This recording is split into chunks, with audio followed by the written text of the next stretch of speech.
महात्मा बुद्ध ने अपने उपदेशों में जिंदगी को सही तरीके से जीने के मार्ग बताए हैं। आइए आज उनके द्वारा कही दो कथाओं को पढ़कर जाने जीवन का रहस्य। मृत्यु को समझना एक जटिल विषय है। जो इसे समझ लेता है वह जिंदगी के असली मायने जान जाता है।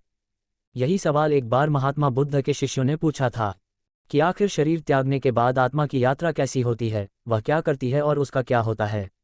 ये सवाल सुन महात्मा बुद्ध के चेहरे पर मुस्कुराहट आ गई। महात्मा बुद्ध ने बड़ी ही शालीनता के साथ अपने शिष्य से पूछा, पहले तुम मुझे ये बताओ कि अगर कोई तीर सीधे आकर तुम्हारे हाथ पर लगता है तो तुम सबसे पहले उस तीर को निकालोगे या ये देखोगे कि वह तीर किस दिशा से आया है।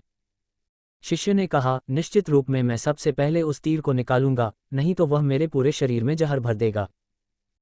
इस जवाब को सुनते ही महात्मा बुद्ध ने कहा, बिल्कुल सही, मनुष्य को अपने मौजूदा जीवन की समस्याओं को सुलझाने में अपना समय और मेहनत झोंकनी चाहिए, ना कि ये सोचने में कि अगले जन्म में क्या होगा। महात्मा बुद्ध कभी भी पुनर्जन्म या आने वाले जन्म को लेकर चिंतित नहीं रहते थे। वह आज की बात करते हैं और उन्होंने अपने शिष्यों को भी वर्तमान में जीने की सलाह दी। क्या होता है डर और भय।